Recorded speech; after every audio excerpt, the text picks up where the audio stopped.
Hola, qué gusto estar con todos ustedes. Esta es la clase número 14 de este esfuerzo Todos por Todos.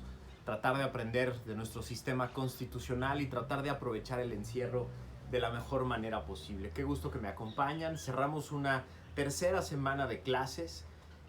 Trataremos de aprovechar de la mejor manera posible esta última clase que nos queda. Espero que me ayuden a compartir con toda la gente que crean que puede aprovechar este esfuerzo de la mejor manera posible. Que me ayuden a suscribirse aquí abajo y a pedirle a los demás que lo hagan también para que les lleguen los avisos, para que me ayuden a poner comentarios, a generar preguntas que me sirven a mí para poder hacer una mejor clase que les sirva mejor a todos ustedes. Qué bueno que me acompañan, me da muchísimo gusto. He revisado los comentarios y voy a tratar de adaptar la clase a varias de las cosas que hemos platicado en estos días. Ayer platicábamos que el Ejecutivo tiene una relación muy compleja con el Poder Legislativo, precisamente por uno de los temas más importantes de política pública, que es el manejo de los recursos. Ahora vamos a entrar al Poder Ejecutivo. ¿Cómo funciona el Poder Ejecutivo? Y vamos a hacer un poquito de historia de nuestro Poder Ejecutivo porque vale la pena. El Poder Ejecutivo dice, la Constitución mexicana, que se deposita en una sola persona y le pone nombre concreto a esa persona, a ese cargo concreto. La Constitución mexicana dice, se deposita en el presidente de los Estados Unidos mexicanos. Todo el Poder Ejecutivo se deposita en una sola persona. Y dice el artículo 90 que esa persona se auxilia de toda una administración pública federal, se auxilia de... Es decir, el Poder Ejecutivo lo tiene el presidente de los Estados Unidos mexicanos y tiene todo un aparato completo para poder ejercer todas las funciones de las que vamos a ir platicando en esta y las siguientes, por lo menos 2 clases. Muy bien. Pero vamos a hacer un poquito de historia, porque el Poder Ejecutivo es una cosa muy compleja en México, es un tema que genera mucha controversia, que ha habido muchos cambios en qué es el Poder Ejecutivo y cómo funciona, y por lo tanto vale mucho la pena que hagamos un poquito de historia. Constitución de 1917, una serie de movimientos que nos llevan a el primer presidente, que es realmente un presidente estable, que dura su periodo completo y que no tiene problemas de amenazas concretas de ser cambiado por otro, que es el general Lázaro Cárdenas. Este primer presidente toma el poder y precisamente para quitarse toda la historia anterior de tener que estar respondiendo a un jefe que no estaba en la silla y demás, empieza a generar toda una serie de valores y principios políticos que rigieron durante más de 70 años en México. Es en esta presidencia, en la presidencia de Lázaro Cárdenas, que se genera el sistema de partido hegemónico que en México rigió durante varios años. No nos da tiempo de meternos a todas las implicaciones de este sistema de partido hegemónico, pero piénsenlo como un McDonald's, piénsenlo como una franquicia. Este sistema de partido hegemónico estaba diseñado a modo de que cada cargo público era una especie de franquicia que se adquiría por haberle sido leal al partido político, del espectro político que se quisiera. Había sinarquistas de ultraderecha y maoístas, taoístas, trotskistas de ultraizquierda en el mismo partido. ¿Cómo era posible esto? Porque esta cosa que hoy conocemos como la Administración Pública Federal, en realidad durante todo el sistema de partido hegemónico eran espacios donde personas de cualquier índole política llegaban y por serle leales a un partido ocupaban el cargo, y al ocupar el cargo lo podían utilizar como una franquicia. Yo puedo hacer lo que quiera con este cargo, forma parte de mi patrimonio, el poder se puede utilizar de manera personal para hacer negocios, para enriquecerme de manera personal, siempre y cuando se respetaran 2 reglas muy importantes. La primera regla es que siempre tuviera a cargo yo que estoy en el cargo. ¿Quién me lo dio? Me lo dio el jefe, me lo dio el presidente de la República. Pero luego había microcosmos, ¿no? Esos eran los cargos de secretario y subsecretario y cargos muy importantes en la administración. Pero estaba el microcosmos de los estados, lo mismo, cualquier cargo dependía directamente del gobernador. Los gobernadores tenían el cargo porque dependían directamente de haber sido ungidos por el presidente, como aquellos que podían tener el cargo. Luego ellos, en sus microcosmos llamados los estados, tenían esa misma capacidad de ungir a gente con diferentes cargos, y así funcionaba para abajo. Y por lo tanto, el que se encargaba de una franquicia, el que tenía su pequeño espacio, siempre sabía que le debía el cargo al de arriba, él lo había nombrado, él lo podía remover en cualquier momento, y podía utilizar el cargo mientras le fuera leal al aparato completo que no estaba en la Constitución, nunca lo estuvo. Eran reglas no escritas por fuera del régimen constitucional que establecían un régimen de jerarquía muy bien consolidado que permitió, voy a utilizar la palabra estabilidad política, pero no como un término positivo, sino permitió la transición del poder de uno a otro. Porque todo el mundo tenía claro que el poder lo podía obtener si y solo si alguien de arriba me lo otorgaba. Y esto generaba un sentido de lealtad política muy importante. La segunda regla muy importante de este aparato que llamábamos la Administración Pública Federal del régimen de sistema de partido hegemónico era: no puedo afectar a los de al lado, a la franquicia de al lado. No le puedo pegar al McDonald's de enfrente ni al de allá ni al de allá, porque todos formamos parte de un gran conglomerado. Entonces yo no compito con el de al lado, yo no golpeo al de al lado, yo no le pego al negocio de al lado, yo me encargo de mi changarro y en mi changarro puedo hacer lo que yo quiera. Este esquema le permitió al sistema de partido hegemónico mantener una estabilidad impresionante. En México, en realidad, los sexenios de presidente de la República, de gobernador, etc., no duraban el cargo como establecía la Constitución. En aquel momento, la Constitución decía que el presidente de la República entraba en funciones el 1 de diciembre y salía un día antes del 1 de diciembre, 6 años después. Pero en realidad ese no era el sexenio en México. El sexenio iba desde el día en que alguien decía tú eres el candidato, desde el día en que yo era el candidato, a partir de ahí yo ya era el nuevo encargado de todo este sistema de partido hegemónico, hasta el día en que yo utilizaba ese mismo poder y decía ahora tú eres el encargado, ahora tú vas a ser el candidato y ahora tú te vas a encargar del poder ejecutivo. Insisto, en el macrocosmos de la presidencia de la República, en los microcosmos estatales y en los más pequeños municipales, esto funcionaba así. Cuando se utilizaba el dedo para señalar al sucesor, en ese momento, aunque yo siguiera en el cargo, me quitaba de encima el poder extraconstitucional que se derivaba de pertenecer al partido y se lo entregaba a alguien más. Si no la han visto, vean la película La Ley de Herodes. Es una explicación muy sencilla del funcionamiento del sistema de partido hegemónico. En esta película de La Ley de Herodes, permanentemente hay una confusión del presidente de San Pedro de los Aguaros, el señor Vargas. Nunca se sabe si está en la oficina o en la casa. Están pegados los dos edificios, los divide solo una puerta que siempre está abierta. El dinero que utiliza nunca se sabe si es de la casa o de la oficina. Las cosas que utiliza nunca se saben si son de uno o de otro. Y ese es precisamente el elemento que le permitió al sistema de partido hegemónico sobrevivir. La corrupción ni siquiera se concebía como tal. La corrupción era el cemento del sistema, era lo que mantenía a todo mundo en su cargo, porque, como había varias frases, no estar en el sistema era vivir en el error, el que se mueve no sale en la foto, etcétera, ¿no? Es decir, el cemento permitía a esta administración pública funcionar con cierto grado de lealtad, no por vía de las leyes, no por vía de las funciones y facultades que hemos visto en esta clase, sino por vía de la lealtad política que me iba a permitir ir ascendiendo en este aparato. Todo este sistema de partido hegemónico se rompe en el 2000. En el año 2000 se resquebraja el sistema de partido hegemónico porque ya no hay una sola persona que mande sobre todo un aparato. Eso no quiere decir que hayamos transitado a una democracia funcional, pero en ese momento transitamos a una democracia porque se rompió la idea completa y el concepto completo de una sola persona señalando a quién iba a generar un conjunto de funciones con un cargo específico. A partir de ese momento empezaron a hacer procesos electorales, insisto, ni perfectamente funcionales, ni desligados de fraudes y problemas importantes, pero sí era el voto a partir de ahora el que designaba a las personas y no un gran jefe de todo un partido.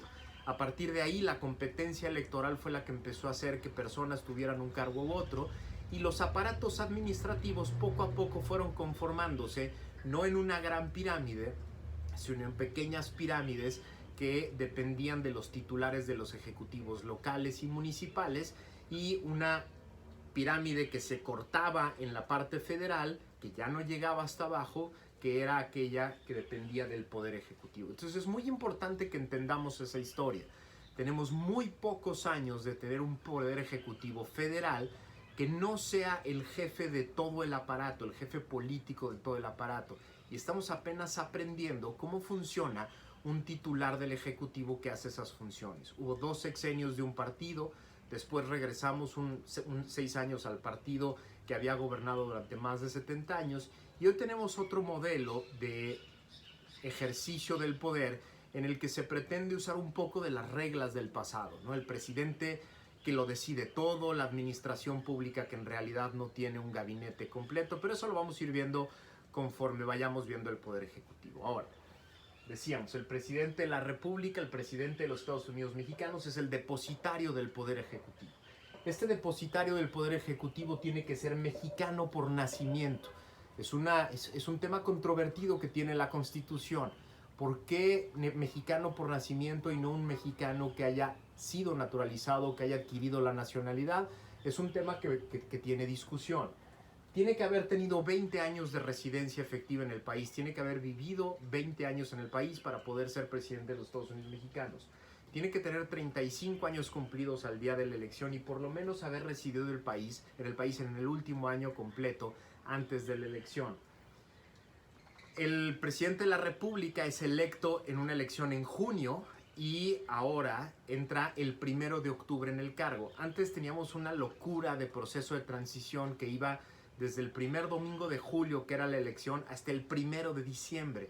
Y en este espacio gigantesco lo que vivíamos era un drama muy complicado los mexicanos, en el que había un presidente que en Estados Unidos se le conoce como lame duck, el pato cojo, ¿no? el presidente que sigue en funciones, pero en realidad ya nadie lo pela porque ya no gobierna.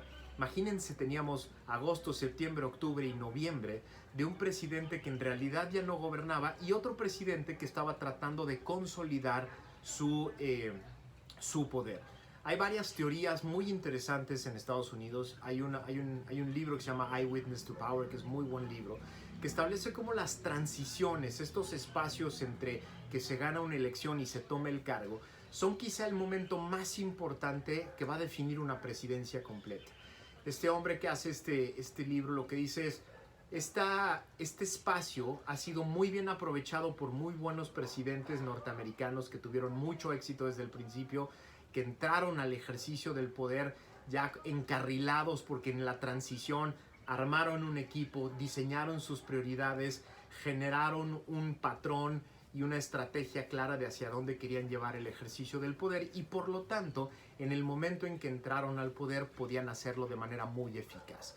Dice este autor, hay otros que no han tenido la capacidad de generar una estrategia adecuada y completa en la etapa de la transición. Se la pasaron de fiesta en fiesta, de convivio en convivio, y cuando llegaron al cargo les costó muchísimo trabajo. Entonces las transiciones son muy importantes. La que tenemos en México es una locura, lo que teníamos en México es una locura. Ahora corre del primer domingo de junio, que son las elecciones, al 1 de octubre, que entra en ejercicio. No es que sea tan corta, tenemos todo julio, agosto y septiembre, 3 meses muy importantes donde vamos a tener por primera vez en la siguiente elección un lame duck, un presidente muy débil que va a estar durante 3 meses esperando a que se cambie el poder. Ahora, cambiar el poder es una cosa muy compleja, en especial cuando hay un cambio de partido, porque habrá toda una reconfiguración de la administración pública, que es este aparato que le ayuda al presidente de la República.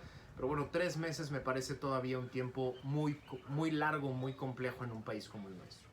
Ahora vámonos a algunos elementos que son importantes de el poder ejecutivo y sobre todo del cargo del presidente de la República. El artículo 84 es una de las bombas que tenemos ahí guardadas en nuestra Constitución. Acaba de ser reformado hace algunos años y algunos buenos amigos míos estuvieron en el Senado en esta reforma. Desde entonces les hice saber que me pareció una locura lo que habían hecho. El artículo 84 anterior era todavía peor porque tenía muchos vacíos muy importantes, pero es el que habla sobre la falta absoluta del presidente. ¿Qué pasa si un día un presidente se nos muere? ¿Qué pasa si un día algún presidente de pronto no aparece por ningún lado? Falta absoluta del presidente. Ahora tenemos 3 tipos de cargos: el provisional, el interino y el sustituto. Hasta antes de esta reforma que les platico, el presidente de la República, cuando había una falta absoluta, lo que quedaba era un vacío.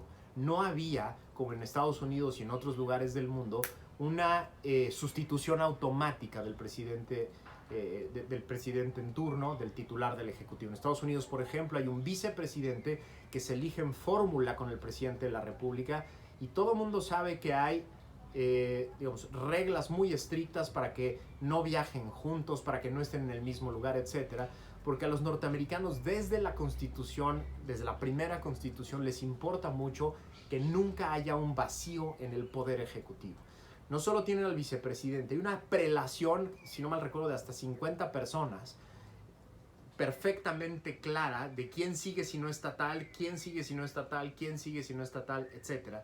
Porque lo que a los norteamericanos les preocupaba era que este cargo tan importante que es el de jefe de Estado y jefe de gobierno no tuviera en algún momento un titular específico. En México no teníamos ese dispositivo y por lo tanto una falta absoluta podía generar un vacío importantísimo. Ahora no hay falta absoluta porque hay una sustitución automática. Si un día hay esto, una falta absoluta del presidente, de manera provisional entra el secretario de Gobernación por hasta 60 días. Y aquí vienen mis primeros problemas. Mi primer problema es que la falta absoluta la tiene que calificar el Congreso de la Unión. Parecería que una falta absoluta es siempre una cosa muy sencilla. Se murió, no está el presidente de la República más con nosotros en este mundo y por lo tanto es muy fácil entender de qué se trata. Sí, pero ¿qué pasa, por ejemplo, si el presidente cae en coma? O hay un problema grave de saber si el presidente regresó de una operación con todas sus facultades o no.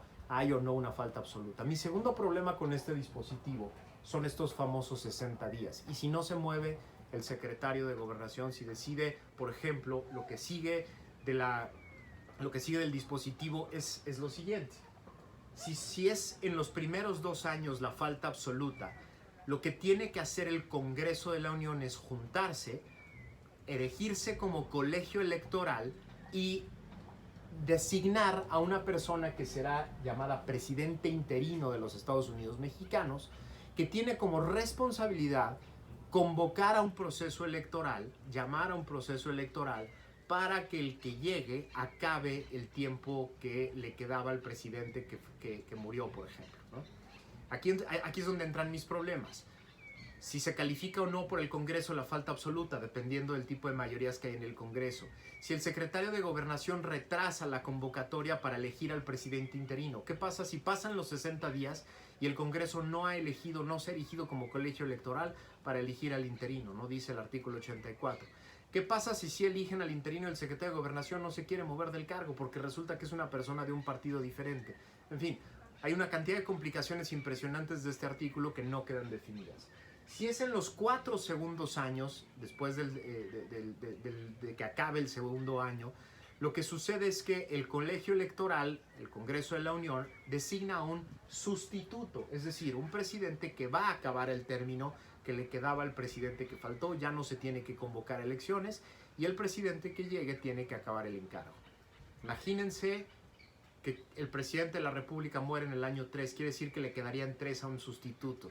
Imagínense lo importante que sería la composición del Congreso, cómo está compuesto el Congreso en términos de mayoría y quién sería la persona que sustituiría al presidente. Es una bomba que está ahí. Gracias a Dios nunca hemos tenido que utilizarla, espero nunca tengamos que utilizarla, pero es una bomba que tiene muy malas disposiciones, que pensó en muy malas hipótesis y no consiguió darnos certeza a los mexicanos. Ahora, el artículo 86 de la Constitución habla de la renuncia. El cargo de presidente de los Estados Unidos mexicanos solo se puede renunciar por causas graves calificadas por el Congreso. Esta es la segunda bomba que tenemos en la Constitución. Si un día un presidente se cansa y dice yo no quiero más, yo ya no quiero estar de presidente de la República y renuncia, el Congreso le puede decir no, regrésese a su silla, porque yo no creo que estar cansado y estar harto y estar enojado porque nadie lo pela y porque nadie le aplaude, no creo que eso sea suficiente, regrésese a su cargo y regrésese a gobernar. Entonces, la renuncia en México del presidente de la República no es posible, a menos de que el Congreso califique que es una causa grave. Vámonos ahora a dos artículos muy importantes. El artículo 89 y el 90, que los vamos a ver a fondo a partir de la siguiente semana, son los artículos que establecen, uno, las funciones y facultades del presidente de la República, y dos, la administración pública federal como el auxilio del presidente de la República. Vamos al primero. Puse aquí solo 3 de varias funciones, es un listado muy grande de funciones que tiene el presidente de la República. Puse 3 para explicar cuáles creo yo que son las que tradicionalmente son las más importantes. La primera es la más importante de todas. Es el presidente de la República promulga las leyes, pero luego, dice, el artículo es una forma muy rara, dice, tiene que proveer en la esfera administrativa a la exacta observancia de las leyes. Y de esto, digamos, en mi clase de administrativo yo me echo un mes entero solo explicando qué quiere decir proveer en la esfera administrativa la exacta observancia de las leyes. Déjenme trato de explicárselos en un par de minutos. Lo que quiere decir es que una vez que promulga las leyes el presidente de la República, él es el encargado de hacer que estas leyes puedan ser ejecutadas. Entonces, proveer en la exacta observancia el cumplimiento de las leyes, lo que quiere decir son muchas cosas. Lo primero que quiere decir es que tiene que generar toda la normatividad que le falta a la ley para poder ser aplicada. Y por lo tanto, este es el artículo que se utiliza como fundamento para los reglamentos que emite el Poder Ejecutivo. Pero también quiere decir generar las estructuras, generar los aparatos, hacer los nombramientos, dotar de presupuesto, establecer los procesos, los programas, las metas, los objetivos. Es decir, por ejemplo, cuando la Cámara de Diputados hace una ley de educación en la que establece un nuevo órgano que se va a encargar de evaluar la educación en México. El legislativo con publicar la ley cumplió ya con su objetivo. La ley crea un nuevo organismo que legalmente ya existe. Ahora, el presidente de la República tiene que hacer todo lo demás. Tiene que hacer el reglamento del nuevo organismo, tiene que generar la nueva estructura, tiene que comprar el nuevo edificio, tiene que contratar a la gente, tiene que establecer los perfiles adecuados para contratar a la gente adecuada, tiene que dotarlo del presupuesto adecuado, tiene que establecer las metas y los programas de este lugar, tiene que establecer las estrategias que se van a seguir para poder conseguir esas metas, etc. Todo aquello que necesite crear el Ejecutivo para que la ley que creó el Congreso pueda ser debidamente observada. Por esto es una de las facultades más importantes. Vamos a ampliarnos un poco en las siguientes clases en ella. La segunda es los nombramientos. Decíamos cuando hablábamos del sistema de gobierno de tipo presidencial que una de las funciones más importantes de un titular de un ejecutivo en un sistema presidencial es nombrar y remover a los secretarios de Estado. En México éramos un sistema casi puro copiado del norteamericano en el que el presidente de la República nombraba y removía prácticamente todo el gabinete. Ahora somos un sistema menos puro en ese sentido. ¿Por qué? Porque el presidente de la República tiene la facultad de nombrar y remover a prácticamente todo su aparato, salvo, por ejemplo, el secretario de Relaciones Exteriores y el secretario de Función Pública, que tienen que ser ratificados por el Senado de la República. En este sexenio nos hicieron la trampita de que el presidente los nombró y entonces dijeron, la ratificación es que el Senado no diga que no. Yo creo que es una muy mala interpretación de este artículo, que lo que quiere decir es que el Senado tiene que mandar llamar a estas personas tienen que comparecer, estas personas tienen la obligación de explicar qué van a hacer para que el Senado haga sus funciones de control, ¿no? En fin, es una de estas cosas que cambian el sentido de las normas constitucionales. Y el otro que también muy importante que tiene que ser ratificado por una Cámara es el secretario de Hacienda, que tiene que ser ratificado por la Cámara de Diputados. Otra vez, la idea es que vaya, la idea es que convenza, la idea es que este órgano de control que es el Poder Legislativo, la Cámara de Diputados del Poder Legislativo, haga su función en nombre de los mexicanos, de ver si esa persona es la persona idónea para ejercer el cargo que le corresponde. Lo mismo, embajadores y cónsules tienen que ser ratificados por el Senado de la República, porque, y ahí viene la tercera función, a pesar de que el Ejecutivo de la República, el Ejecutivo Federal, a través del presidente, tienen la facultad de dirigir la política exterior, el Senado de la República es el encargado de evaluar la política exterior. Y por lo tanto, el presidente con esta facultad puede nombrar a los cónsules y embajadores, pero ellos tienen que ser ratificados por el Senado antes de entrar en sus funciones. Entonces tiene una serie de funciones muy importantes. Otra muy importante dentro del 89 es que el titular del Ejecutivo tiene la facultad de crear las ternas para que dentro de estas ternas el Senado de la República decida quién va a ser el nuevo ministro de la Corte en el momento en que haga falta una sustitución. Entonces el presidente tiene algunos nombramientos que son muy importantes, todos los que tienen que ver con el ejército igual, siguiendo las reglas del ejército de jerarquías. También, ¿por qué? Porque el presidente es jefe de las Fuerzas Armadas. Y con esto voy a concluir. En un sistema, en un modelo presidencial, es importantísimo entender que el presidente de la República es el jefe del gobierno, pero por vía de su capacidad de dirección de la política exterior y la representación del Estado mexicano, también es jefe de Estado. Entonces, el titular del Ejecutivo en México es jefe del Estado mexicano, es el representante del Estado mexicano y al mismo tiempo es el jefe de gobierno. Esta doble cachucha genera algunos temas que vamos a analizar a partir de las próximas clases, que es importante definir y entender claramente. Qué bueno que me acompañaron, que tengan un muy bonito fin de semana. No se olviden en ayudarme a compartir con todos los que ustedes crean que pueden utilizar adecuadamente estas clases y suscribirse aquí abajo. Qué gusto tenerlos conmigo.